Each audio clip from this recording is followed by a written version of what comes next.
আসসালামু আলাইকুম। মাত্র ৪টি শব্দের একটি দোয়া, কিন্তু এর শিক্ষা সারা জীবনের জন্য। এই দোয়াটি স্বয়ং আল্লাহ তাআলা আমাদের শিখিয়েছেন।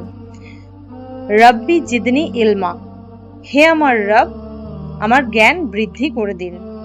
ইসলামে জ্ঞান অর্জন একটি ইবাদত। এই দোয়ার মাধ্যমে আমরা শুধু বইয়ের জ্ঞান নয়, বরং সঠিক বুঝ, হিকমা, কোরআনের জ্ঞান, এমন উপকারী জ্ঞান চাই যা আমাদের দুনিয়া ও আখিরাতের কল্যাণ বয়ে আনে। ছাত্র, শিক্ষক, চাকরিজীবী বা ব্যবসায়ী প্রত্যেক মুসলমানের জন্য এই দোয়া অত্যন্ত মূল্যবান। আজ থেকেই প্রতিদিন পড়াশোনা শুরুর আগে এবং নতুন কিছু শেখার সময় এই দোয়াটি পড়ার অভ্যাস আমরা ইনশাআল্লাহ করব।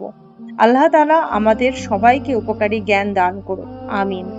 তাই চেষ্টা করবেন এই দোয়াটি যত বেশি করে আপনারা পড়বেন এবং বাচ্চাদেরকে শেখাবেন, তাহলে নিশ্চয়ই আল্লাহর রহমত তাদের ওপর থাকবে।